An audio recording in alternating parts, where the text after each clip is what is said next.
tout le monde et bienvenue. Transition sonore en toute subtilité, bienvenue dans ce live où nous allons débriefer NXT puis AEW Dynamite. Et j'ai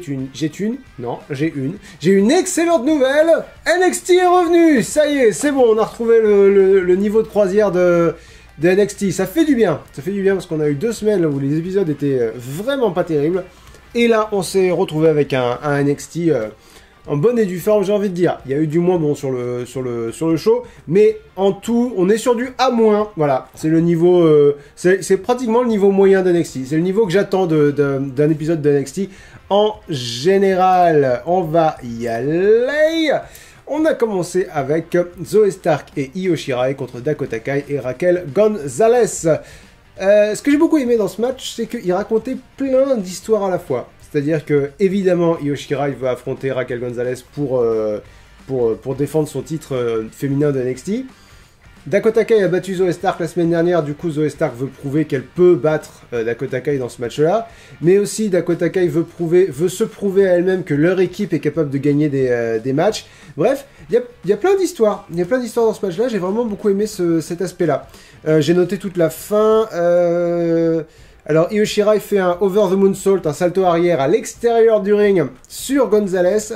Zoey Stark en profite quand Gonzalez revient sur le ring. Zoey Stark en profite pour essayer de la finir avec un 450, mais Gonzalez l'arrête avec un one arm powerbomb, donc sa prise de finition.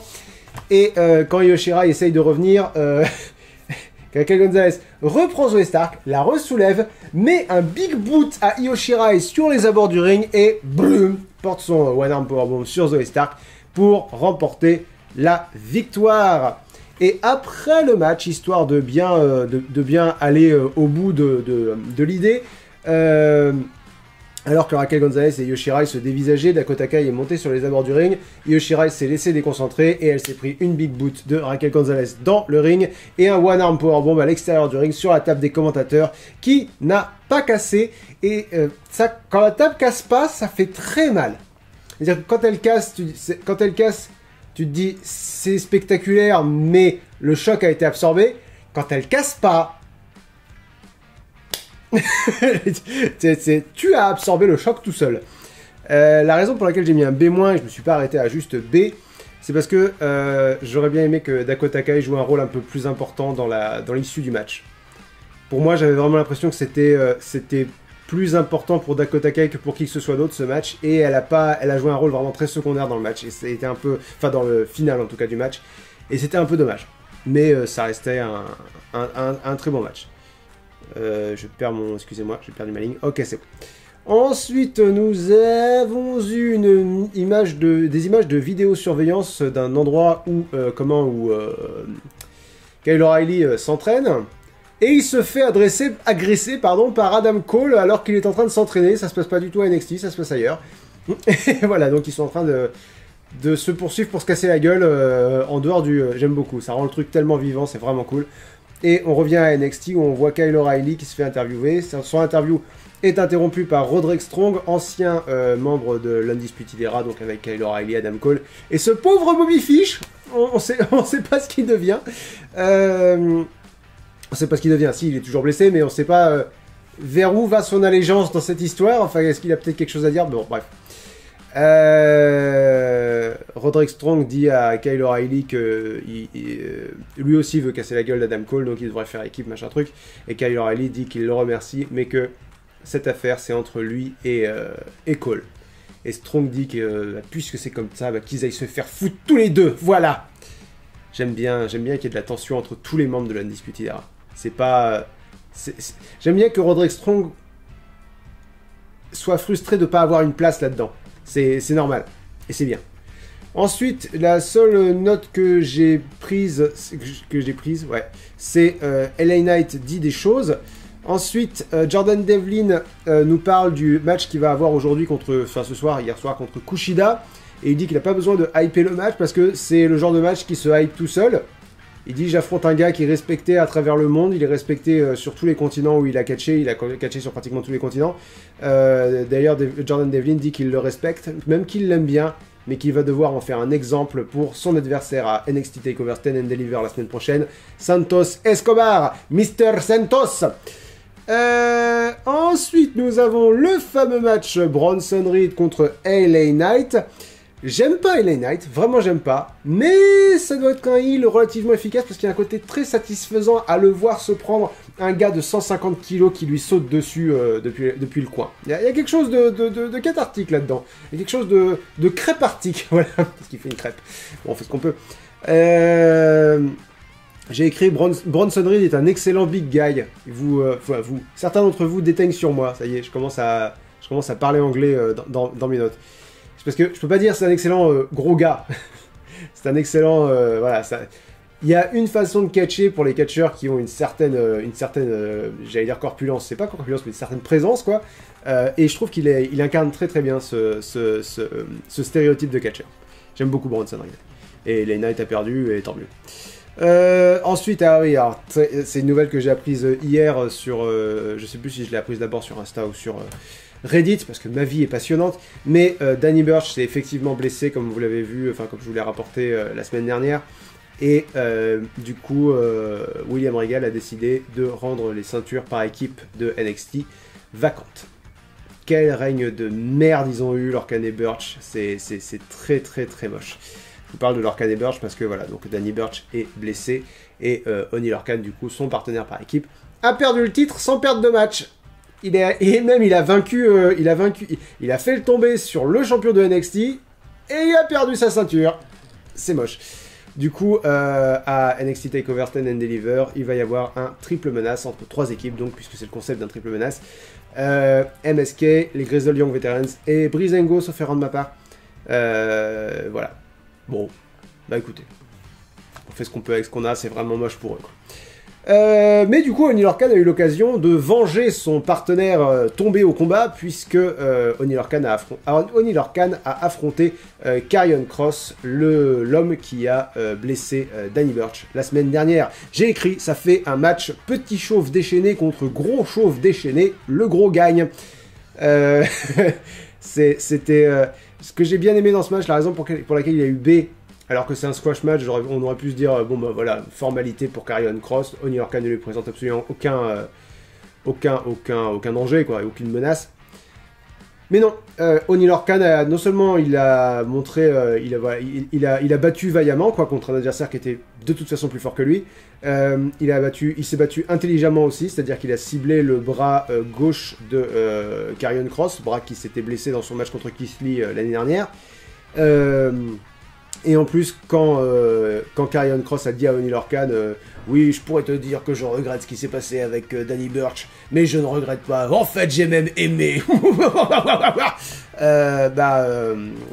Oney Lorcan s'est enflammé, quoi. Voilà, il a montré de la personnalité. Ils ont construit un match, ils ont construit un enjeu, ils ont construit quelque chose avec pas grand-chose, et je trouve ça vraiment très cool. Et ensuite, nous avons eu une promo. Alors, je vais lire ce que j'ai pris beaucoup de notes. Il y a 2 promos pendant lesquelles j'ai pris énormément de notes. Karrion Kross prend la parole, il dit qu'il aimerait parler de Finn Balor. Il dit qu'il respectait un homme, mais que cet homme ne le mérite pas.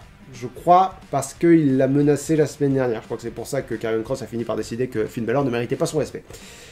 Il dit que quand il tenait la nuque de Finn Balor entre ses doigts, elle n'était pas si différente de celle de ses autres victimes. C'était beaucoup plus sexuel qu'il ne l'avait envisagé, je pense.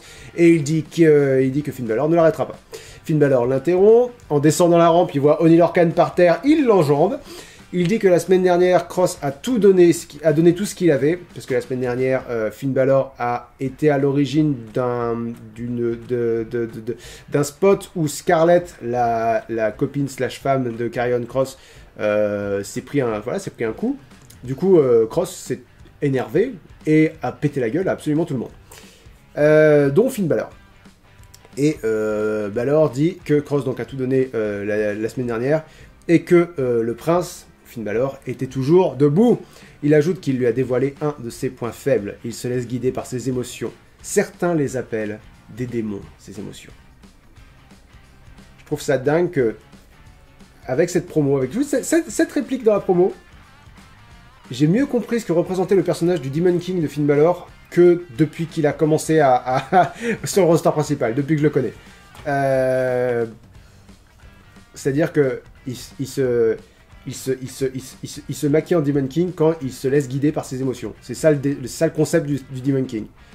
Du coup, j'imagine que il est en train de dire qu'il va pas faire revenir le démon pour affronter Karrion Kross. Moi, c'est ce que j'ai compris en tout cas. Donc Finn Balor dit que Karrion Kross se laisse guider par ses émotions et que certains appellent ses émotions des démons et que lui a appris à dominer ses émotions. C'est ce qui fait de lui un champion. Quand Karrion Kross se laisse guider par ses émotions, il devient vulnérable et Finn Balor conclut que dans leur match, il aura deux options, maîtriser ses émotions ou se laisser dominer par elle. Ou se laisser maîtriser par elle. Et alors Finn Balor l'emmènera en eau profonde et sans émotion, il l'y noiera.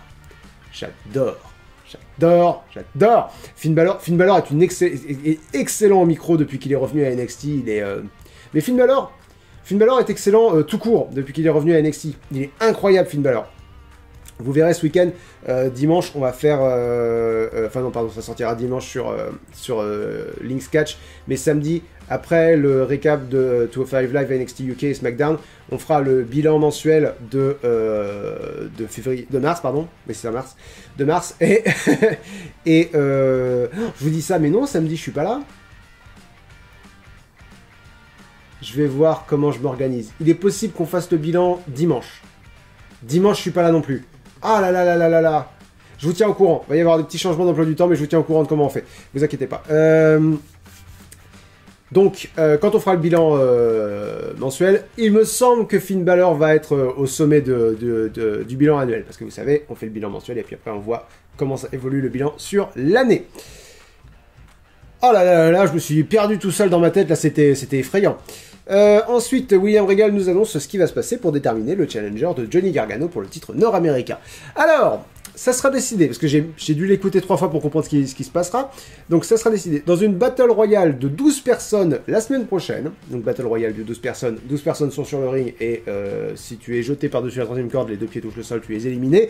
Les 6 derniers participants de cette Battle Royale participeront à un Gauntlet Eliminator Battle Royale le premier soir de TakeOver, parce que TakeOver dure 2 soirs le mois prochain. L'ordre d'élimination dans le match de la semaine prochaine sera l'ordre d'apparition dans le Gauntlet Eliminator Battle Royale. Non, pas Battle Royale, le Gauntlet Eliminator. Et le gagnant de ce match-là, donc le premier soir de TakeOver, affrontera Gargano le deuxième soir de TakeOver. En fait, c'est relativement simple, mais c'est très chiant à expliquer. Bon, enfin, ils ont annoncé 3 matchs qui vont être cool, quoi. Globalement, retenez ça. Ensuite, prochain segment, Kushida, de la même façon que Jordan Devlin nous a parlé de Kushida, Kushida nous dit ce qu'il pense de Jordan Devlin, et globalement, il pense à peu près la même chose, c'est-à-dire, c'est quelqu'un qui respecte, mais il va le battre, et il prétend être le meilleur catcheur technique à NXT, et ça fait tilt dans ma tête, je me dis, la semaine dernière, ou était-ce la semaine d'avant, Pete Dunne a dit qu'il était le meilleur catcheur technique au monde et que il défiait quiconque de lui prouver le contraire. Est-ce qu'on se dirige vers un match Pete Dunne contre Kushida? Ce serait un peu cool. Je pensais qu'on se dirigeait vers un match interpromotionnel Pete Dunne contre Daniel Bryan, parce que Pete Dunne a teasé ça sur Instagram. Mais si c'est Pete Dunne contre Kushida, franchement, ça me va très bien. Je m'en contenterai.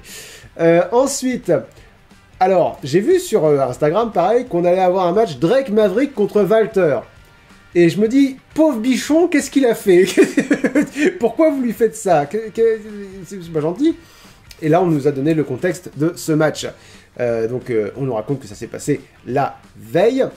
Drake Maverick menaçait Fabian Aichner et Marcel Barthel avec un espèce de bâton, je sais pas quoi, en leur disant: qu'est-ce que vous avez fait de Killian Dane, le partenaire par équipe de Drake Maverick, qui était anciennement en équipe avec Alexander Wolf, qui fait partie d'Imperium avec Walter, Fabian Aichner et Marcel Barthel. Bref, qu'est-ce que vous avez fait de mon copain? Je sais que vous avez essayé de le recruter et maintenant vous vous êtes débarrassé de lui parce qu'il voulait pas vous rejoindre, c'est ça qui s'est passé. Walter arrive dans le dos de Drake Maverick, prend le bâton et globalement lui dit qu'est-ce qu'il y a? Il y a un problème? Drake Maverick évalue la situation et se dit non, il n'y a pas de problème. Il n'y a pas de problème. Il s'en va. Et Walter, une fois que Drake Maverick est parti, dit vous inquiétez pas les gars, je vais régler ça. Je vais régler ça à NXT. Walter contre Drake Maverick, je lui ai mis un A et je me battrai jusqu'à la mort pour justifier ce A. C'était exactement ce qu'il fallait que ce soit, c'était même mieux que ce qu'il fallait que ce soit. Parce que moi, je m'attendais à ce que ce soit un match unilatéral, évidemment, mais où Drake Maverick aurait un petit comeback, un petit quelque chose. La cloche sonne. Drake Maverick se jette sur Walter. Walter l'attrape et lui fait un power slam. Ensuite, Walter lui fait un power bomb. Et plutôt que de faire le tomber, il fait un one leg Boston Crab, donc Boston Crab, une prise de soumission. Maverick n'abandonne pas parce que Maverick est KO. Maverick ne répond plus. C'est l'arbitre qui arrête le match. C'est l'arbitre qui arrête. Walter a gagné par KO technique. Avec 2 prises. Voilà. ça établit Walter. Walter a plus besoin d'être établi. Ça rappelle qui est Walter. Ça rappelle que le danger est réel. ça caractérise tellement bien le personnage que c'est... Moi, je trouve ça parfait. J'ai trouvé ça parfait. Après le match, Tommaso Ciampa, qui aura un match contre Walter à NXT Stand and Deliver, NXT TakeOver Stand and Deliver, dit que Ciampa arrive sur le ring après le... J'ai écrit match entre guillemets. Il dit qu'il n'est pas... Il a dit la semaine dernière... Non, il a dit il y a 2 semaines qu'il était intrigué par Walter, mais en fait il s'est trompé dans sa façon de s'exprimer. Il est intrigué par le titre de NXT UK de Walter. Et il dit qu'il veut que leur match soit un match pour le titre de Walter. J'ai adoré la réaction de Walter, genre... non. Et il commence à se barrer. Tommaso Ciampa essaye de le frapper, mais c'était con parce que du coup Fabian Aichner et Marcel Barthel se sont rués sur lui. Walter a arraché le pendentif que Tommaso Ciampa a autour du cou depuis que je le connais, et a menacé d'écraser ce truc-là. Ça a un peu déchaîné Ciampa. C'est marrant qu'il fasse jouer ce truc maintenant alors que on sait pas ce que c'est. Moi, c'est un truc qui porte depuis toujours, mais ça a jamais été jouant, quoi. Moi, je me suis toujours dit, c'est la personne, quoi, qui incarne Tommaso Ciampa, dont j'ai oublié le nom. C'est Tommaso quelque chose, je sais plus vraiment son nom. Je sais plus son vrai nom. Mais je me disais, c'est un truc que l'homme veut porter sur le ring. C'est intéressant de faire jouer ça maintenant. Je trouve ça intéressant. Voilà, Tommaso Ciampa essaye de se débattre comme il peut. Walter lui met un petit chop de tous les diables. Et finit par accepter que leur match soit pour le titre NXT UK. J'ai tellement hâte de voir ce match. Ce qui fait que, théoriquement... Excusez-moi, je vois que j'ai un message, je vérifie que c'est pas grave. Ok, tout va bien. Théoriquement, Walter va avoir 2 matchs pour le titre NXT UK le même jour. Parce qu'à NXT UK Prélude, il va affronter Rampage Brown, et à NXT TakeOver Stand and Deliver, il va affronter Tommaso Ciampa. Ils ont tellement mal géré leur timing à ce niveau-là, c'est moche ce qui se passe. Ensuite, Peter Dunne est là et il dit que personne n'a répondu à son challenge de défier le meilleur technicien sur le ring. Il dit qu'il prouvera lui-même qu'il est le meilleur technicien dans la Battle Royale pour déterminer l'aspirant numéro 1 au titre nord-américain de Johnny Gargano. Cool! Ensuite, Robert Stone va chercher Mercedes Martinez, qui faisait avant partie de la Robert Stone Brand et qui est partie de la Robert Stone Brand parce qu'il y a un moment donné, il faut savoir faire des choix sérieux dans la vie. J'ai écrit Robert Stone va chercher Mercedes Martinez, c'est courageux. Parce qu'il me semble qu'elle lui a pété la gueule en partant, mais il me semble.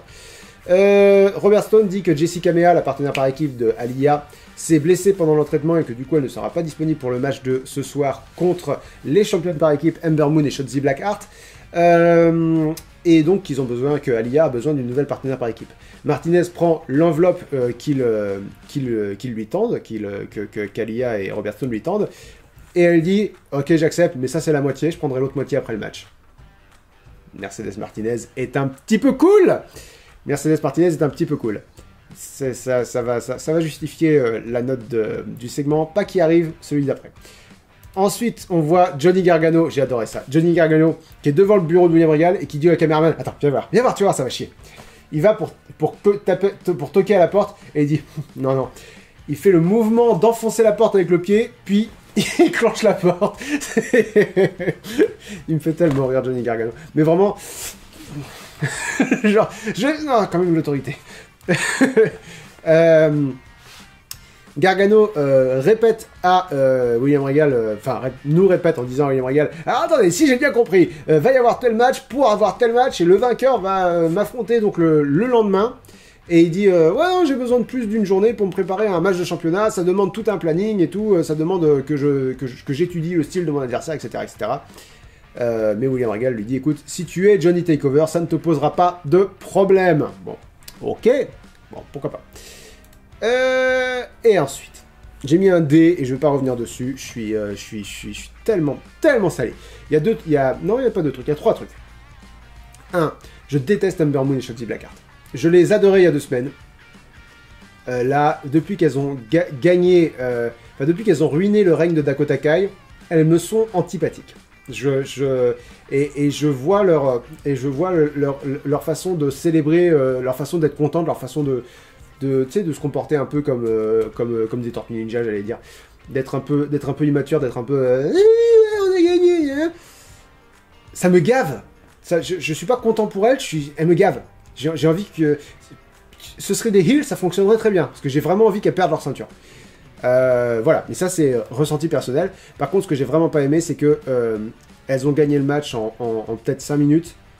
Et si c'était Jessie Kamea dans ce match avec Aliyah, ça aurait pas posé problème parce que c'est des jobbeuses, elles ont été présentées comme ça. Elles vont finir par progresser. Pauvre Aliyah qui est à ce stade-là depuis 25 ans. Bref. Mais c'est Mercedes Martinez. Mercedes Martinez qui était aspirante numéro 1 il n'y a pas si longtemps. Mercedes Martinez qui a eu un match en cage absolument incroyable contre Rhea Ripley l'année dernière. Où était-ce en début d'année Bref. Très mauvaise idée d'avoir mis Mercedes Martinez dans ce spot-là. En plus, vous nous avez montré, quand vous avez dévoilé les titres féminins par équipe de NXT, que vous aviez tout un roster qu'on n'a jamais vu. Faites participer ces femmes-là. Demandez à Marina Shafir de faire équipe avec Aliyah pour ce match-là. C'est pas grave qu'elle perde un match, Marina Shafir. Mercedes Martinez, c'est quand même vachement plus chaud, quoi. Enfin, surtout aussi vite. J'ai pas aimé. J'ai vraiment pas aimé ce match. Et je supporte plus Ember Moon et Shotzi. Et c'est vraiment dommage. C'est vraiment dommage parce que je vous dis, il y a 2 semaines, je les adorais. Mais je peux plus. Elle me gonfle. Ensuite, Cameron Grimes va voir Roderick Strong en coulisses et lui dit que ouais, je suis désolé pour l'Undisputed Era, ça a été un choc pour tout le monde, enfin, pour toi surtout, mais enfin pour moi aussi, parce que tout ce que vous avez fait l'Undisputed Era, c'est quand même dingue. Je pourrais racheter vos propriétés intellectuelles, on pourrait reconstruire un truc à partir des cendres de l'Undisputed Era, imagine ça, bref. Il essaye de s'inviter par le fric dans l'Undisputed Era. Roderick Strong le tape, voilà. J'ai mis C+ à ce segment. Ensuite, Ember Moon et Shotzi. Regardez, elle fait le rire de Sasha Banks, le rire de Sasha Banks que je peux pas blairer. Tu sais, quand quelqu'un lui dit quelque chose et qu'elle est pas d'accord, elle fait. Je peux pas être pour ce personnage, impossible. Ember Moon, ça passe un peu mieux. C'est vraiment Shotzi qui est. Parce que Shotzi est plus exubérante, plus. On a gagné. Ouais, t'as gagné, ça m'emmerde que t'aies gagné. Bref. Donc Ember Moon et Shotzi Blackheart sont en train de célébrer leur victoire dans un couloir. Elles sont interrompues par Indy Hartwell et Candice LeRae qui les provoquent pour un match. J'espère que vous allez gagner, mesdames. J'espère que vous allez gagner. Ensuite, Jordan Devlin affronte Kushida dans un match qui était vraiment cool. J'ai écrit Kushida à cette place étrange où il est excellent. Non seulement on le sait, non seulement on le constate, mais en plus on nous le vend comme tel. On nous dit vraiment c'est un des meilleurs éléments de NXT. Et d'ailleurs il a régulièrement des matchs de championnat où il est présenté comme le challenger qui pourrait gagner le titre. Mais il perd tout le temps. Dès que c'est important, il perd. Et j'ai écrit ça va commencer à devenir un problème. Que Kushida soit toujours présenté comme c'est un main eventer, c'est un main eventer, c'est un main eventer. Le truc, c'est que quand il est dans le mid-card, il gagne. Forcément, c'est un main eventer. Mais quand il est dans le main event, il perd. Systématiquement. Mais là, ils ont trouvé un moyen de le protéger qui était relativement malin. Pendant le match, Legado del Fantasma arrive en haut de la rampe, donc la faction de Santos Escobar qui est le rival, on va dire ça comme ça, de Jordan Devlin. Ils vont avoir un match pour déterminer qui est le vrai champion Cruiserweight à NXT TakeOver Stand and Deliver. Et Legado del Fantasma voulait intervenir pour distraire Jordan Devlin, mais ça n'a pas marché. Jordan Devlin a retourné la distraction contre Kushida et a surpris Kushida avec un roll-up pour remporter le match.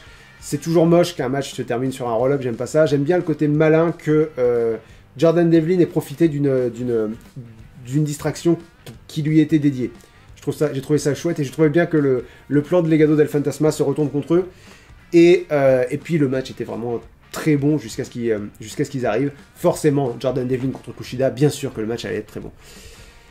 Et alors, après le match, et ça c'est cool, après le match, on entend la musique. Alors, après le match, il s'est passé plusieurs choses, il s'est passé plein de trucs, et tous les trucs sont cool. D'abord, ils ont protégé Kushida en faisant en sorte que Kushida défonce Joaquin Wilde et Raúl Mendoza à l'extérieur du ring. En se jetant sur eux, il s'est pris pour un ballon de basket, j'en sais rien. Il a décidé que la gravité s'était surfait. Et donc voilà, il s'en est pris à Joaquin Wilde et Raúl Mendoza. Pendant ce temps-là, Santos Escobar est monté sur le ring pour faire face à Jordan Devlin. Là, on entend la musique de Shawn Michaels. Shawn Michaels qui est Shawn Michaels qui est un des meilleurs catcheurs de tous les temps et qui maintenant fait partie des officiels de NXT. Et Shawn Michaels arrive, sort une échelle de sous le ring, met l'échelle dans le ring. Excellente idée de stipulation, c'est-à-dire qu'ils vont avoir un match à l'échelle. Le principe de match à l'échelle, c'est qu'il faut décrocher la ceinture au-dessus du ring en s'aidant d'une échelle, du coup, pour aller la chercher. J'aime beaucoup la symbolique. Il n'y a qu'un seul titre Cruiserweight, allez le chercher. Si c'est vous le champion, allez le chercher. Et j'ai beaucoup aimé c'était pas très subtil, mais je vais dire la subtilité quand même, la subtilité de l'annonce. Shawn Michaels n'a pas dit un mot, il a juste pris une échelle, mis une échelle dans le ring. Voilà. Et du coup, ça a officialisé un ladder match pour le titre Cruiserweight. J'ai hâte de voir ce match. Il n'y a pas un seul match sur les deux cartes de NXT TakeOver Stand and Deliver que j'ai pas envie de voir. Je suis hypé comme un dingue par presque tous. Le match que j'ai le moins envie de voir, c'est la Battle Royale du premier soir. C'est pour vous dire à quel niveau de hype on est. Ensuite, on passe au segment final, le segment où Kyle O'Reilly et Adam Cole vont se confronter. Donc segment qui a été anticipé plusieurs fois pendant la soirée. Mais avant de lancer ce segment-là, on voit Adam Cole arriver en coulisses, dirons-nous. Et en coulisses, il croise Shawn Michaels et Shawn Michaels lui sourit. D'un air un peu entendu. Je suis intrigué par ce qui s'est pas dit là. Je suis très intrigué. Je me demande s'ils construisent un truc ou si c'est juste Ah, Adam Cole, t'es dans la merde. Je sais pas. Je sais pas où on va. Mais j'aime bien penser qu'on va quelque part là. Bref. Nous avons donc ensuite ce segment. Et j'ai noté toute la promo, donc je vais vous la lire en entier si ça vous dérange pas, parce que c'est... il y a tellement de contenu, il y a tellement d'intensité que c'est difficile à paraphraser. Donc, Kyle O'Reilly et Adam Cole sont en haut de la rampe avec William Regal, et ils se font engueuler, parce qu'ils sont en train... Mon titre original pour ce live, c'était « Ils vont s'entretuer ». Et puis on m'a fait remarquer, OBS m'a fait remarquer, il est possible que Twitch soit pas d'accord. Donc bon, alors, j'ai changé. Bref. William Regal a un contrat pour un match entre Adam Cole et Kyle O'Reilly pour la deuxième soirée de TakeOver, qui stipule que NXT ne pourra pas être tenu, la WWE ne pourra pas être tenue responsable de ce qu'il pourra leur arriver dans ce match. Un match unsanctioned entre les deux. Oui, s'il vous plaît, oui. Cole raconte une histoire. Imagine, tu es né aveugle et un jour tu te réveilles et tu vois tout. Ça s'appelle une révélation. Et Adam Cole en a eu une. Il n'a pas besoin de l'Undisputed Era. L'Undisputed Era était un boulet pour sa carrière. L'Undisputed Era n'a jamais été question de fraternité. Il a vu Kyle échouer à choper le titre de NXT 2 fois. Et après ça, il a voulu faire copain-copain avec Finn Balor, donc le champion qu'il n'a pas réussi à vaincre. Il a essayé de le faire rejoindre l'Undisputed Era, donc ça je l'ai pas rêvé, je suis content. Et Adam Cole a enfin compris c'est parce que Kyle O'Reilly n'est rien de plus qu'un sidekick, qu'un partenaire, quoi, qu'un second couteau, on va dire ça comme ça. Adam Cole refuse d'être comme ça. Cole lui dit Cole dit à Kyle O'Reilly qu'il a perdu de vue ce qu'était l'Undisputed Era. Il n'était pas question de fraternité, et il n'était pas question d'être amis, il était question d'être les meilleurs. Et Adam Cole est le meilleur. Adam Cole dit que Kyle O'Reilly n'aurait jamais atteint la WWE sans lui, encore moins eu du succès à la WWE sans lui, que l'Undisputed Era n'est rien sans Adam Cole, et que Kyle O'Reilly n'est rien sans Adam Cole. Et de conclure qu'il a hâte au takeover parce qu'il sait déjà qui va gagner, comme tout le monde le sait déjà, à part Kyle O'Reilly. Ça, c'était Adam Cole, c'est déjà bien intense, mais c'est rien par rapport à ce qui va se passer. Kyle dit qu'ils se connaissent depuis longtemps, enfin il imaginait qu'ils se connaissaient depuis longtemps, et qu'ils étaient venus pour choquer le système, et peu importe qui allait en payer le prix, mais lui a grandi, il a appris. Avec leur comportement, ils ont été méprisés par le management de NXT et par tout le vestiaire. Et il dit que c'est fini d'attaquer les gens par surprise. Il dit que c'est fini d'attaquer les gens à 4 contre 1. Que ensemble, certes, ils sont devenus meilleurs. Ils sont devenus de meilleurs catcheurs. Mais un seul d'entre eux, un seul des 4, est devenu une meilleure personne. Là encore, c'est pas très cool pour Bobby Fish parce que bon, il est blessé. Bon, bref. Adam Cole est toujours le même trou de balle, je cite. Plus ou moins, il est obligé de s'imaginer qu'il ne... Et Kyle O'Reilly dit qu'il est obligé de s'imaginer qu'ils seront plus jamais amis, qu'ils iront plus jamais boire une bière ensemble, parce que sinon il ne pourra pas lui donner la raclée qu'il mérite. Réplique de la soirée, Kyle O'Reilly dit qu'il a vendu son âme à l'Undisputed Era et qu'il compte bien la récupérer. Il accuse Adam Cole d'être un connard insécure qui a utilisé ses meilleurs amis, et quelque part, ça ne le surprend même pas. Par contre, il dit que personne ne sera surpris quand il lui pètera la gueule et que pour la première fois depuis des années, il dormira comme un bébé.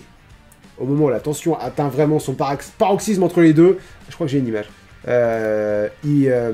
Adam Cole jette le contrat, Kyle O'Reilly jette la table et ils vont pour se péter la gueule, mais les gardes du corps qui étaient juste là parviennent à les maintenir. Si je mets pas un plus, un A+, à ce segment-là, à quoi je mets un A+? C'était incroyable. Et je pense que c'est le match que j'ai le plus envie de voir à NXT TakeOver Stand and Deliver. J'ai tellement envie de voir ce match. Je peux pas surévaluer ma hype. Et il y a tellement d'éléments d'intrigue. Il y a le sourire de Shawn Michaels, peut-être que ça va quelque part, mais peut-être pas. Quand Adam Cole a dit que l'Undisputed Era, ça sera fini quand il l'aura décidé, est-ce qu'il est en train de construire la deuxième Undisputed Era dans le dos, enfin dans les coulisses? C'est possible. Je sais pas. Je sais pas où on va, mais putain, j'ai hâte de le découvrir. Et nous allons passer à AEW Dynamite, si vous le voulez bien. Candice LeRae et Dakota Kai sont des excellents choix également. Le show, c'est tout. Excusez-moi, je vais mettre juste les images ici pour être sûr de passer à l'image suivante quand j'ai effectivement une image à vous proposer. Sinon, qu'est-ce qui va se passer? Eh ben, ça va pas être optimal. Voilà.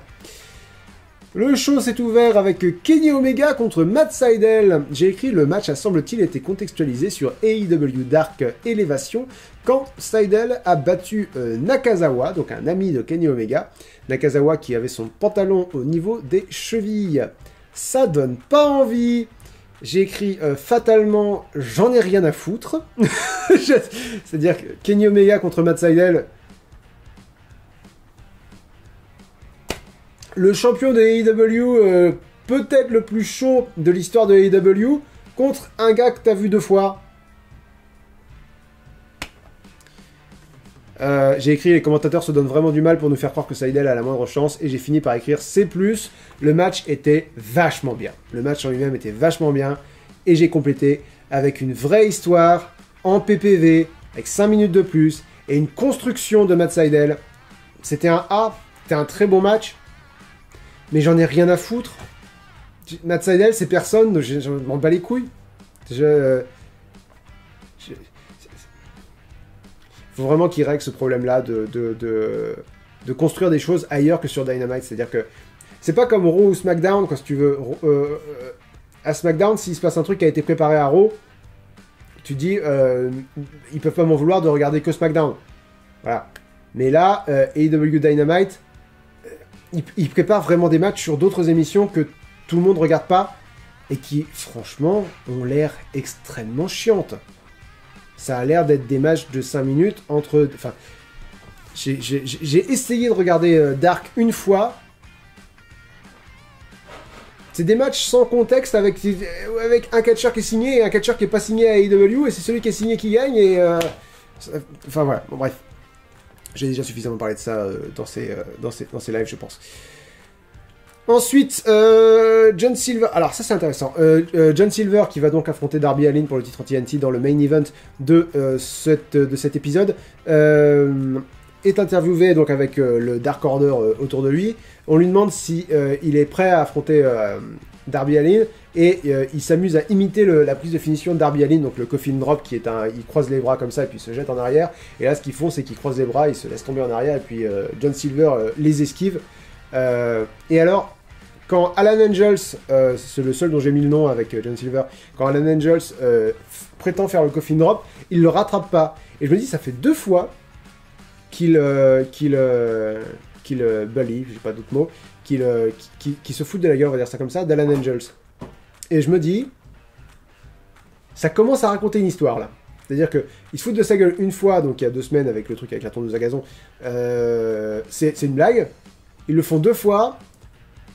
Est-ce qu'on est dans le running gag ou est-ce qu'on est dans l'histoire? Est-ce que Alan Angels va pas commencer à se dire que bon, il fait partie de l'équipe lui aussi? Bref. Et ensuite, on voit Hangman Page encourager John Silver, ce qui est toujours un peu sympa. Ensuite, on a eu un match Hangman Page contre César Bononi. Et j'ai écrit, je regarde Dark ou quoi?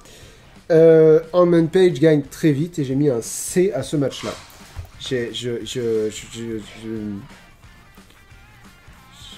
Des fois, t'as rien à dire.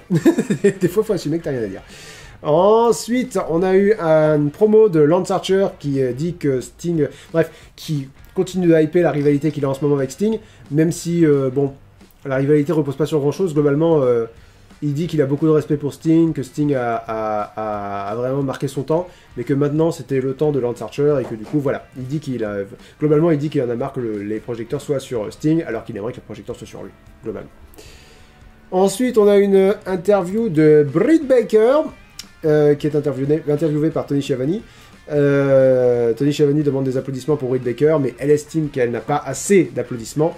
Elle dit que Thunder Rosa, donc la personne qu'elle a battue la personne contre qui elle a perdu la semaine dernière dans un main event absolument incroyable, l'un des meilleurs matchs de Dynamite de cette année.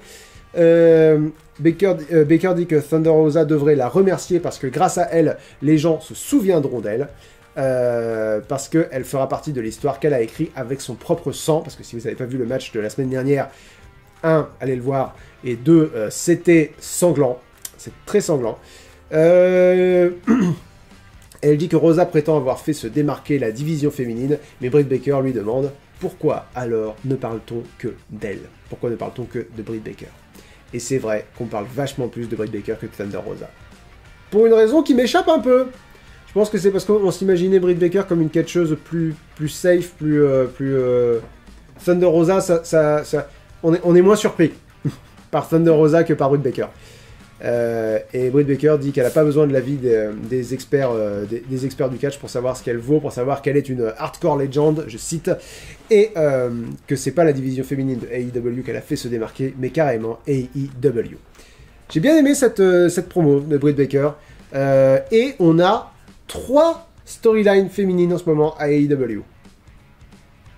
C'est très cool. C'est très cool, et je le dis sans aucune ironie, c'est vraiment très cool. Il y a encore des raisons d'être méfiant, vous allez voir, on va en parler, mais il y a 3 storylines féminines en même temps à AEW. C'est un pas en avant, et c'est un bon pas en avant. Ensuite, on va en coulisses où Christian Cage est en train de donner des conseils aux Varsity Blondes et à Dante Martin, qui fait partie de l'équipe Top Flight, mais son frère Darius Martin est blessé en ce moment. Excusez-moi, je m'interromps une petite minute, on revient tout de suite après ça. Et Frankie Kazarian de l'équipe SCU arrive et il défie plus ou moins Christian Cage qui accepte le match. Et Kazarian dit qu'il aura un match lundi prochain à AEW Dark Elevation. Je me demande bien qui va gagner ce match. Je pense que ça va être top moumoute. Ensuite, on a le match donc FTR et Shawn Spears contre les Varsity Blondes et Dante Martin. C'est pour ça que voilà, c'est pour ça que c'est pour ça. Le match était bien, mais étant donné que le Pinacle vient de débuter, là, donc toute la faction MJF, Wardlow, Tully Blanchard, Shawn Spears et FTR, vu qu'ils viennent d'officialiser leur existence il y a 2 semaines, c'était un peu évident qu'ils allaient gagner, mais le match était très sympa. Voilà, le match était très sympa. Et puis ça les établit comme une force vive de AEW, et c'est cool. Ouais, c'était cool. Je peux pas leur enlever ça. Qu'est-ce que je voulais dire? Oui, il y a à un moment donné, les Varsity Blondes et Dante, je sais plus lequel des deux, Dante Martin, allaient faire un Tope con Hilo, donc sauter par-dessus la 3e corde sur leurs adversaires, et ils s'arrêtent quand ils voient qu'il y a Wardlow. Genre Wardlow est tellement imposant qu'ils disent « Ah non, on va pas sauter là-dessus », alors que tout le principe de ces prises-là, c'est de sauter sur une énorme masse de gens pour éviter de se faire mal. Là, il voit un gars, il dit « Ah non, si on saute, il va nous attraper tous les 3 et puis il va nous faire mal. » Je sais pas ce qu'ils ont imaginé. Bref, c'était un peu maladroit. Mais bon, le match en lui-même était bien. Ensuite, après ça, Tony Schiavone leur a donné un micro. Cash Wheeler a dit que le Pinacle est comme une famille, qu'il n'a pas de famille lui-même, mais que ça, c'est sa famille sur le ring. Dax Harwood provoque Santana et Ortiz, l'équipe de l'Inner Circle, parce que le Pinacle est né sur les ruines, est né des cendres de l'Inner Circle. Et Santana et Ortiz font partie de l'Inner Circle, la faction de Chris Jericho. Donc voilà, Dax Harwood provoque Santana et Ortiz, et je me suis rendu compte pendant cette promo qu'il a un faux air de Gérard Jugnot, Dax Harwood. Ce qui est pas le faux air que tu vas avoir quand t'es catcheur, mais bon, c'est écoutez, pourquoi pas. MJF provoque ensuite Chris Jericho lui-même et lui demande de venir sur le ring avec l'Inner Circle, et dit ah non, c'est vrai, vous allez pas venir, vous avez trop peur pour venir.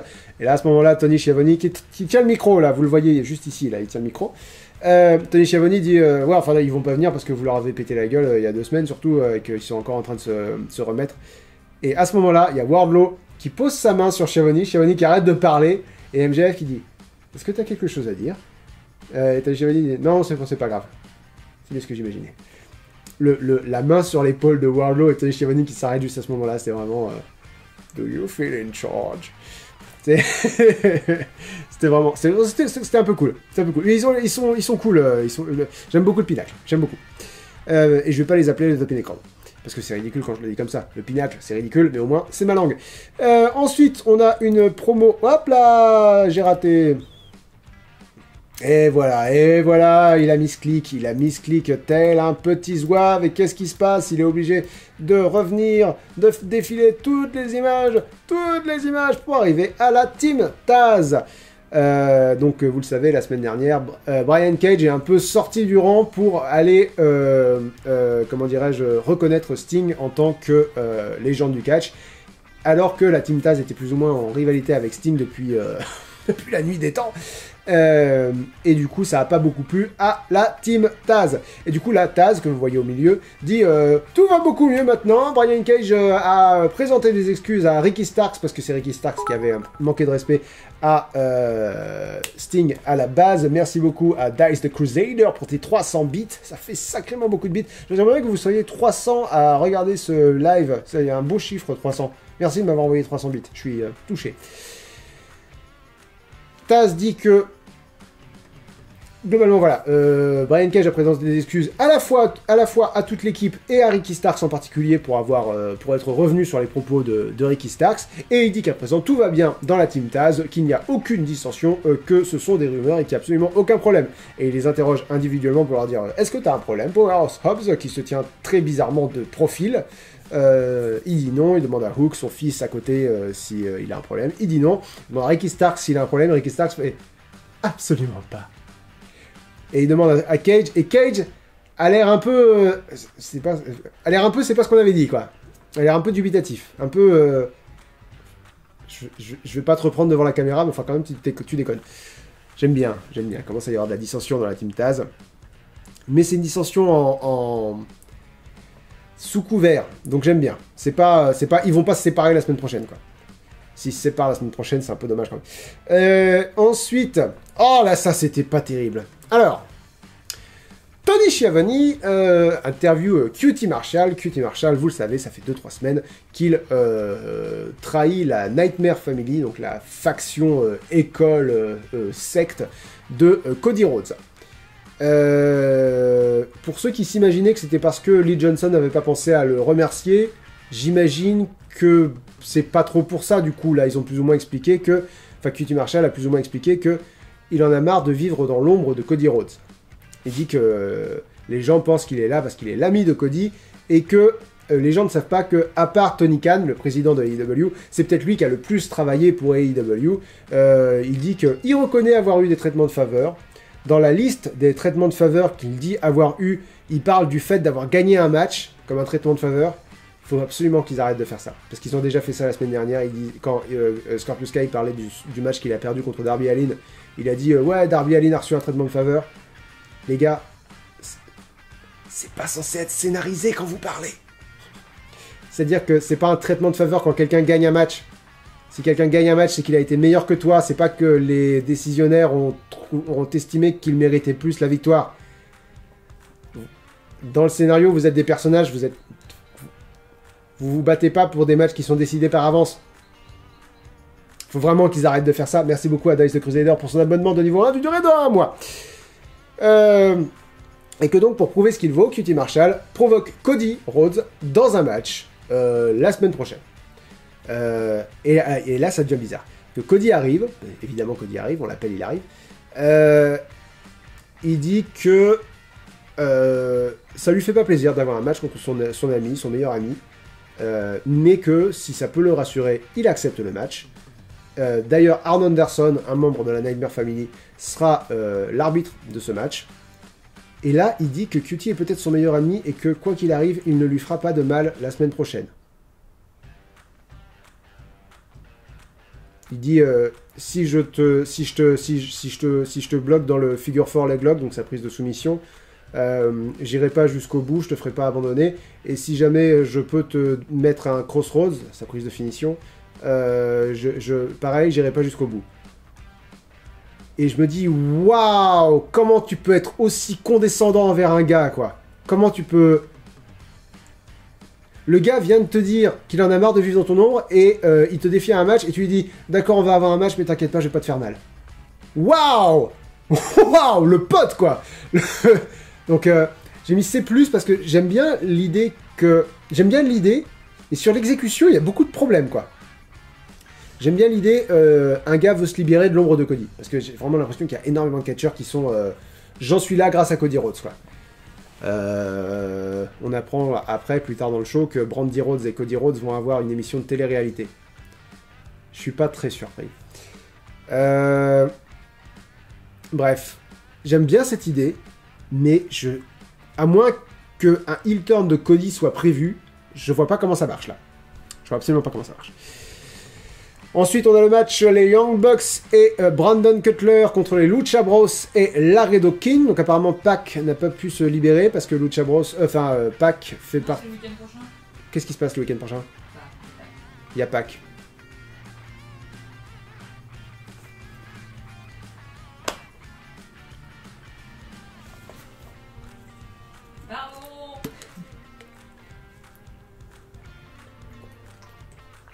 Moi, j'en peux plus, hein. Moi, j'en peux plus. Le chat te dit bravo Camille au nom. Hahaha. Merci Camille. GG. Elle est en forme. Alors, le catcheur qui répond au nom de PAC n'était pas là cette semaine. Il fait partie du Death Triangle avec les Lucha Bros, mais il n'était pas là. Et normalement, c'est lui et Rey Fenix qui vont avoir un match pour les titres par équipe des Young Bucks prochainement. Mais là, du coup, ils ont voulu faire un match 3 contre 3, parce que Rey Fenix a battu à lui seul Nick Jackson dans un match solo, donc un des Young Bucks. Il a battu Matt Jackson, l'autre Young Buck, dans un match solo également. Et là, ils s'affrontaient à 3 contre 3. J'ai bien aimé le match, évidemment j'ai bien aimé le match. Alors Brandon Cutler m'a pas paru vraiment complètement dedans. Brandon Cutler a donné l'impression d'être un peu fouillis, quoi, un peu maladroit sur le ring. Laredo King, par contre, avait l'air très cool. Et je parle d'eux parce que les Young Bucks et les Lucha Bros, c'est des noms établis, quoi. On sait ce qu'ils valent, on sait que leur match va être incroyable. Enfin, on sait que le match entre les Young Bucks et Rey Fenix et Pac va être incroyable. Mais voilà, Laredo King et Brandon Cutler, on n'a pas souvent l'occasion de les voir à Dynamite. Tu parles de Pac? Non, je parle pas de Pac, mon cœur. Assez fatigué.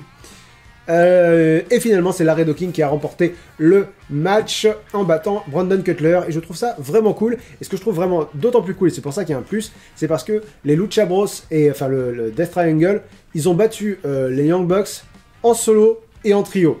J'aime beaucoup si l'idée c'est que les Young Bucks sont exponentiellement meilleurs en tant qu'équipe de deux, quoi, en tant que duo. Mais du coup, Pac, il a posé un lapin.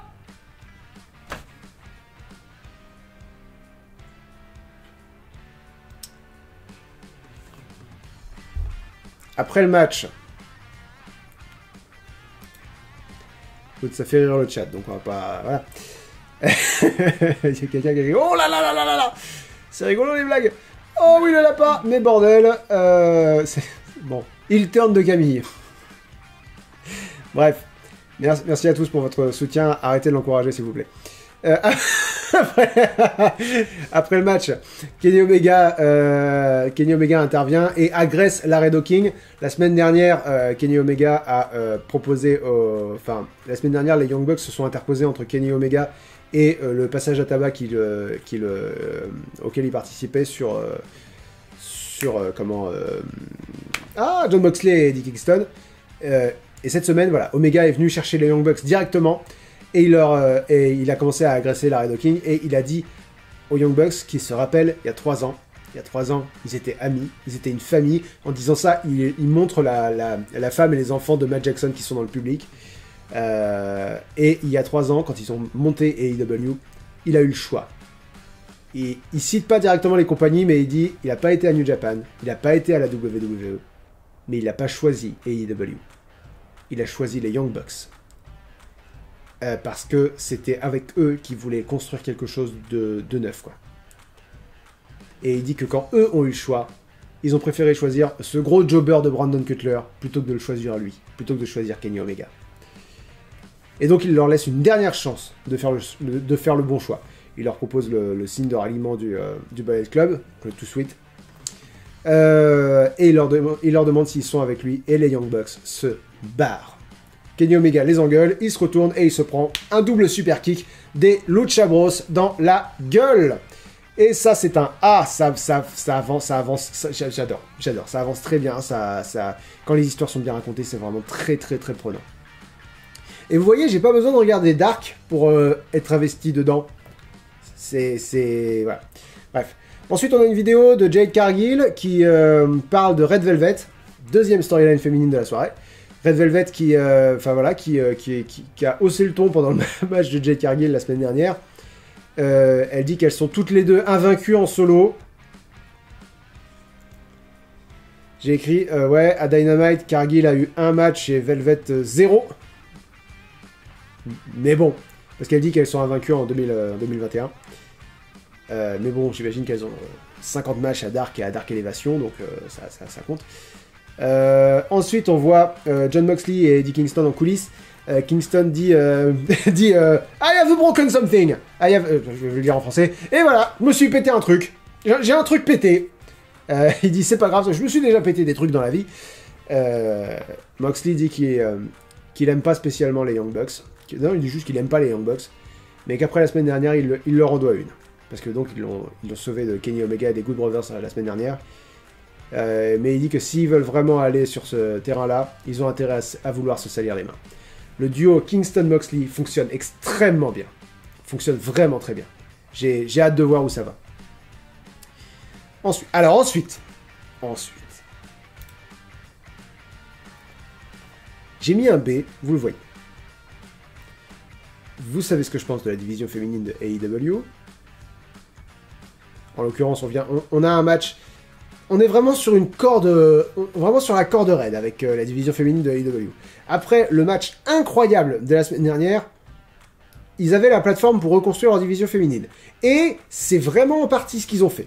Donc, il y a des raisons d'être optimiste. Maintenant, ils ont donc refoutu le match sur le spot de la pause piste. C'est pas vraiment un problème parce qu'il faut bien qu'un match ait cette place-là et ça fait des semaines que c'est plus le spot du match féminin. Donc, n'y voyons pas un pattern. Voilà. Mais c'est aussi le rematch d'un match qui a déjà eu lieu il y a quelques semaines sur YouTube pour le tournoi pour déterminer l'aspirant numéro 1 au titre féminin. Et Nyla Rose avait gagné ce match-là. Si le but est de mettre Tay Conti en avant, pourquoi pas, c'est même une excellente idée parce qu'elle est vraiment excellente, pourquoi ne pas la faire affronter quelqu'un de nouveau?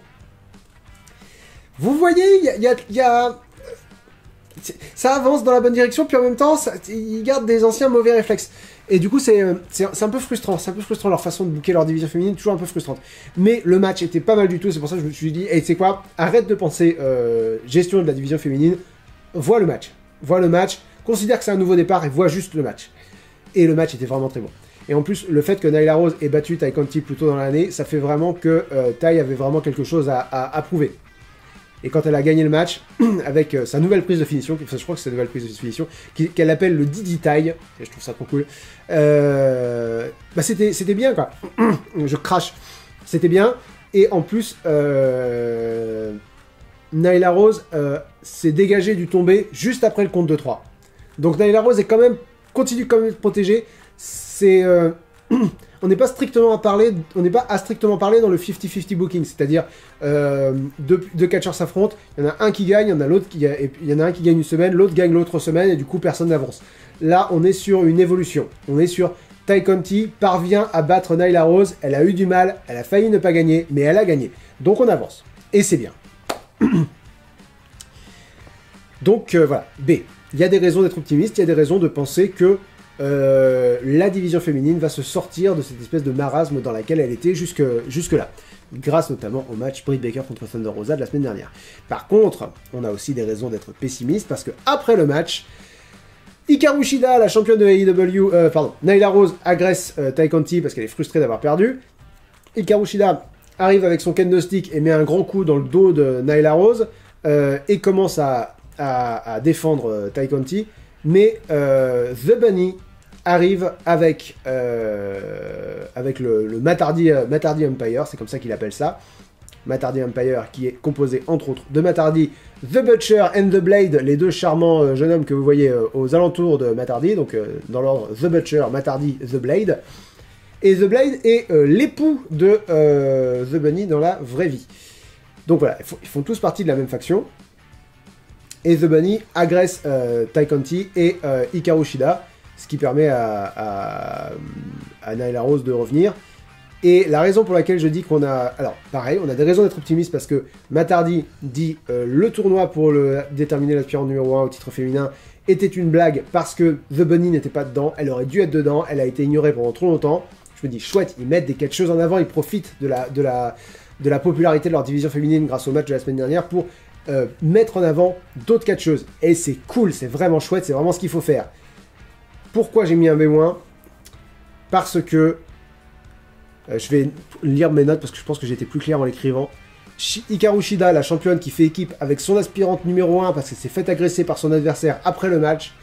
C'est littéralement ce qui s'est passé le mois dernier avec Ryo Mizunami. Et c'est littéralement ce qui s'est passé en septembre avec Thunder Rosa. À chaque fois que Hikaru Shida a vaincu une aspirante numéro 1 ou qu'elle allait affronter une aspirante numéro 1, parce que Tay Conti est aspirante numéro 1 dans le classement de la division féminine, elles se sont faites agresser par quelqu'un d'autre et du coup elles ont fait équipe pour affronter un duo de méchantes. C'est arrivé à chaque fois. Ça fait vraiment roue libre, quoi. Ça fait vraiment... on sait pas quoi leur proposer, on va leur proposer toujours le même pattern. Vous voyez, je suis optimiste mesuré, quoi. Optimiste, mais attention, ça sent encore un peu la merde. Mais bon. C'est déjà... optimiste et ça sent la merde, c'est déjà un sacré plus par rapport à juste pessimiste, par rapport à juste elles vont jamais se sortir de cette situation. Ensuite, Scorpio Sky nous rappelle qu'il est toujours heal et qu'il a un match à élévation Dark lundi. Ne le ratez pas parce que je pense qu'on ne sait pas encore qui va gagner ce match. Ensuite, on a... j'ai même pas pris d'image. On a Miro, Kip Sabian, Orange Cassidy et Chuck Taylor qui hype leur match qu'ils vont avoir la semaine prochaine, qui sera un Arcade Anarchy. Donc un match de catch, tout ce qui est le plus normal, sauf qu'il y aura des bornes d'arcade autour du ring. Pourquoi pas? Écoutez, ça peut être cool. Et enfin, nous avons eu le main event de John Silver contre Darby Allin pour le titre TNT.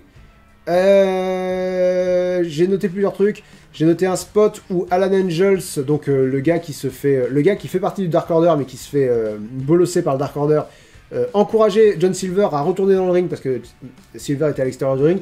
Et Darby voulait faire un plongeon suicide en dehors du ring et Silver l'a esquivé et c'est Alan Angels qui s'est pris dans la gueule. Je me dis, je sais pas ce qui se passe avec Alan Angels. Ils sont en train de construire quelque chose, forcément. Là, ils sont en train de raconter une histoire. Ça peut pas être juste un running gag à ce compte-là. Et à ce moment-là, au moment où le Dark Order commence à se rapprocher d'Alan Angels pour voir s'il va bien, il y a Sting qui vient des coulisses. Et je me dis... Donc du coup, Sting, c'est le papa de Darby Allin, c'est ça qu'ils essayent de nous vendre. Sting, il est là pour protéger Darby Allin, parce qu'en l'occurrence, le Dark Order avait même pas l'intention d'être agressif envers Darby Allin. Ils venaient juste voir comment allait leur pote qui s'était pris un coup par accident, quoi. J'ai eu quelques petits problèmes d'alignement dans ce match-là. C'est-à-dire que j'ai trouvé que Sting était pas cool, quoi, de menacer le Dark Order alors qu'ils ont jamais menacé Darby Allin. En plus, à un moment donné, dans le match, Darby Allin a fait sa prise de finition, le coffin drop, à l'extérieur du ring sur tout le Dark Order, alors que pareil, il cherchait pas à intervenir. Je me dis, c'est pas cool pour le Dark Order, quoi. Ils ont rien fait à personne et ils s'en prennent plein la gueule. Bon. Ah oui, il y a un spot qui était vraiment cool, c'est John Silver a réussi à contrer un Stun Dog millionnaire, donc une des prises de Darby Allin. Il a réussi à le contrer en Queen Slayer, qui est la prise de finition d'Anna Jay, la seule membre féminine du Dark Order à ce jour. En ce moment, Anna Jay est blessée, donc je me suis dit c'était un beau petit clin d'œil. Un beau petit clin d'œil. Parlant de beau petit clin d'œil, non, attendez, je vais raconter toute la fin, ça va être plus simple. John Silver allait gagner le match en faisant le tomber sur Darby Allin, mais le truc c'est qu'en remontant les jambes de Darby Allin, il les a remontées trop loin, et les jambes de Darby Allin ont fini dans les cordes, et du coup il n'y a pas le droit de faire un tombé dans les cordes. Et en remettant Darby Allin au centre du ring, John Silver voulait faire une prise en hommage à Brody Lee, donc un catcheur qui est décédé en décembre, qui était le leader du Dark Order.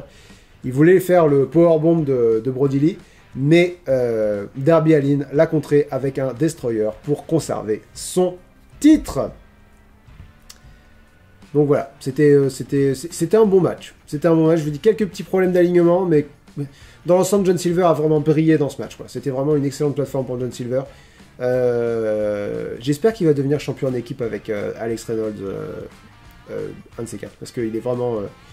il est vraiment très bon, il a vraiment beaucoup de charisme. Et alors, après le match, Matt Hardy, qui était dans le public avec Private Party, qui sont les deux derniers membres du Matt Hardy Empire, Matt Hardy est intervenu pour agresser Darby Allin, et là, le Matt Hardy Empire et le Dark Order sont entrés en collision sur le ring, avec Sting et Darby Allin au milieu, une bouillie. La bouillie catcher à la fin du show.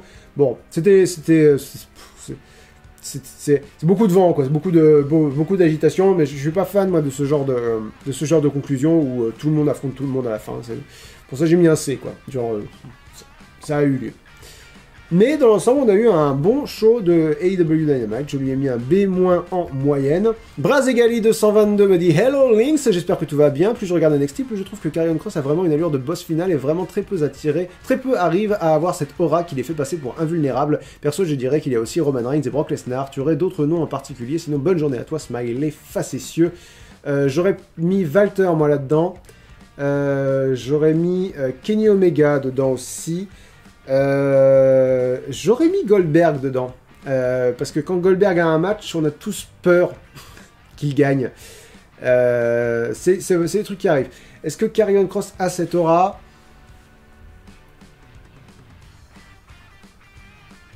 je comprends que tu penses ça. Je comprends que tu penses ça. Je pense pas en être là, moi. VLN me dit « Oh yeah, Lynx-san !» Petit message spécial Dark Order. Tout d'abord, quel est ton membre préféré? La jambe droite. Non. Quel est mon membre préféré de Dark Order? C'est pas John Silver. Je trouve qu'il est un peu trop... je suis une catchphrase qui part Du coup, ça me gave un peu. J'ai envie de te répondre Evil Uno, mais en fait, c'est le groupe Dark Order qui est cool. C'est pas un individu. Stu Grayson est très cool aussi, le numéro 2 du Dark Order. J'aime beaucoup Preston Vance. Ah, c'est peut-être Preston Vance, mon membre préféré du Dark Order. Peut-être Preston Vance, le numéro 10. Je pre-shot John Silver, ouais non, absolument pas. Ensuite, il faut savoir que la discrimination de Alan Angels est un running gag dans Being the Elite. Peut-être qu'on en fera-t-il un truc sur Dynamite, et je trouve Grayson sous-côté. Voilà, bonne journée à toi. Bah écoute, peut-être. Peut-être qu'on est sur un running gag, c'est possible. Asiento me dit « Hello, Mr. Santos », smiley facétieux. Mais je suis pas Mr. Santos, moi. Je suis Mr. Lynx, du coup, si on part sur la même logique. Pourquoi dis-tu toujours smiley facétieux alors que c'est un smiley joyeux? Smiley qui est vraiment très content de porter un bavoir. Voilà, smiley très fier de porter un bavoir. Parce que c'est pas un smiley facétieux, un smiley joyeux, c'est un smiley de points, fermez la parenthèse. Bon, avant d'être ban pour blague de mauvais goût, j'ai quand même une question. J'ai plutôt bien compris les PPV, des shows qui sont censés être le point d'orgue des histoires racontées, qui ont lieu tous les mois, si je suis pas trop con. À la WWE, oui. Mais je comprends pas les WrestleMania, c'est juste de gros PPV où il y a quelque chose en plus, et il y en a tous les combien? WrestleMania, c'est tous les ans. Ok. Alors, la carte de... alors, je parle uniquement de la WWE. Du roster principal de la WWE, parce que il y a 3 trucs qui ont des valeurs, on va dire, différentes. C'est le roster principal de la WWE, NXT et NXT UK qui appartiennent à la WWE mais qui fonctionnent un peu différemment, et AEW qui sont complètement indépendants par rapport à la WWE. Sur le roster principal de la WWE, il y a effectivement un pay-per-view par mois, et il y a 4 ou 5, dépendant ton point de vue. J'aurais tendance à dire 4, mais on va dire 4 ou 5. On va dire 5, voilà, comme ça je te parle de tous. Il y a 5 PPV qui sont plus importants que les autres, et un PPV qui est nettement plus important que les autres. Les 5 PPV en question sont le Royal Rumble en janvier, parce qu'il y a le match Royal Rumble, le Royal Rumble match, les Royal Rumble match, du coup, parce que maintenant il y a un Royal Rumble masculin et féminin. Donc il y a les matchs Royal Rumble au PPV Royal Rumble en janvier. Donc ça, c'est le gros événement. En août, il y a SummerSlam, qui est le plus gros PPV de l'été. En novembre, si je dis pas de bêtises, il me semble que c'est en novembre. En novembre, on a les Survivor Series, qui est le plus vieux PPV de la WWE après WrestleMania, je pense, je dis peut-être une connerie, mais il me semble bien. Qui est un PPV où, traditionnellement, on a des matchs où... 5 catcheurs de Raw et 5 catcheurs de SmackDown s'affrontent. Ça peut être 4, ça peut être Raw et SmackDown et NXT, ça peut être... Mais globalement, on a des matchs éliminatoires à 5 contre 5, ou à 4 contre 4, ou voilà. Donc ça, c'est Survivor Series en novembre. Et le gros PPV de l'année, qui est mais en fait, qui est plus qu'un PPV, parce que c'est d'attraction en soi, quoi. C'est WrestleMania début avril. Mais WrestleMania, c'est ce que je dis, c'est une attraction en soi, c'est-à-dire que il ne s'agit pas juste de faire un PPV qui soit plus gros, plus important que les autres PPV, c'est le PPV où tu vas avoir des matchs avec des célébrités, tu vois, il y a Bad Bunny là qui va affronter The Miz à ce WrestleMania, Bad Bunny qui est un immense nom de la musique latino-pop. Il y a ça va être le PPV, en fait ça va être le PPV qui va faire venir énormément de fans à travers le monde. Quand il y a WrestleMania, tous les shows, toutes les fédérations indépendantes essayent d'avoir un show aux alentours de là où aura lieu WrestleMania, parce qu'ils savent que les gens vont venir. C'est aussi pour ça qu'ils ont fait un gros takeover, donc les PPV de NXT qui fonctionnent pas exactement de la même façon, mais tu vois, ils font un gros takeover à NXT parce qu'il y a WrestleMania, c'est la semaine de WrestleMania. WrestleMania, c'est vraiment le point d'orgue de l'année, j'ai envie de dire. C'est c'est vers là que tout est censé converger. En ce moment, ils le construisent pas très bien, du coup, tu as vraiment l'impression qu'il y a juste les 3 dernières semaines qui convergent vers là. Mais normalement, toute l'année construit vers, bam, le gros match à WrestleMania. Voilà, donc WrestleMania, c'est plus qu'un gros PPV. C'est la fin de l'histoire, quoi. C'est le season finale, quoi. C'est la fin de la saison c'est la fin d'une saison à la WWE. Voilà, je pense que j'ai été assez clair. Pantangelius enfin me dit bonjour Lynx de Sun. En premier lieu, merci pour tes vidéos, toujours de qualité, merci à toi. Concernant les questions en fin de live pour YouTube, envisages-tu de proposer un sondage sur YouTube pour que la majorité silencieuse puisse facilement donner son avis? Non. Je vais te donner une explication tout de suite. Quelle que soit la plateforme, c'est toujours un plaisir pour moi de suivre l'ensemble de tes revues. Donc encore une fois, merci pour tout ton travail, merci à toi encore une fois. La raison pour laquelle je vais pas le faire, c'est que je mise sur le fait que, en fait, le fait que je laisse toutes les questions a fait que plusieurs personnes se sont barrées, a fait que plusieurs personnes se sont dit je vais pas regarder une émission où la moitié il répond à des questions, en plus la moitié des questions se répètent, et en plus certaines sont pas intéressantes, des fois il a rien à dire, bref, la moitié du show la moitié de l'émission est super chiante, je vais pas suivre ça. Et ces gens-là se sont barrés. Donc si je vous demande votre avis et que je fais un sondage, je vais avoir le sondage de gens qui sont restés. Donc de gens à qui le format convient. Donc j'aurai pas un vrai avis. Ce que je vais essayer de faire, c'est continuer de faire ce que je fais, continuer de diffuser les replays avec une sélection de questions, et voir si j'ai des gens qui reviennent, voir si l'émission prend un peu d'envol, prend un peu d'ampleur avec ce format-là. Si jamais c'est le cas, ça prouverait que j'avais raison. Si jamais je vois que c'est stable et que ça change rien, on reviendra peut-être à une ancienne formule, on verra. Asiento me dit, sinon continue d'être condescendant et méchant, j'aime quand tu nous parles mal, bah ferme ta gueule, nous sommes enfin arrivés au bout. Si vous voulez voir le replay de ce live, vous savez où ça a lieu sur la chaîne Lynx Catch. Il y aura un petit peu de montage pour supprimer les questions les moins pertinentes, ou les questions auxquelles mes réponses sont les moins pertinentes. Et d'ici à samedi midi, parce que je pense qu'on fera le live samedi midi, ou alors j'annule le live du samedi. C'est chiant parce que c'est le dernier live du mois. C'est le live où je fais mon bilan mensuel en général. C'est compliqué parce que j'ai un anniversaire samedi et j'ai un autre anniversaire dimanche. Et du coup, samedi après-midi, je suis pas chez moi. Je vous donne les détails du problème. Écoutez, je vous tiens au courant. Il est possible qu'il n'y ait pas de live samedi. Bon, si vous voyez qu'à 13h, il n'y a toujours rien, partez du principe qu'il n'y aura pas de live. Voilà, c'est le conseil que je peux vous donner. On va faire comme ça. Merci à tous d'avoir regardé ce live et à samedi, j'espère. Sinon, de toute façon, on se voit mardi pour le bilan d'Euro. Merci tout le monde et à la prochaine. Ciao.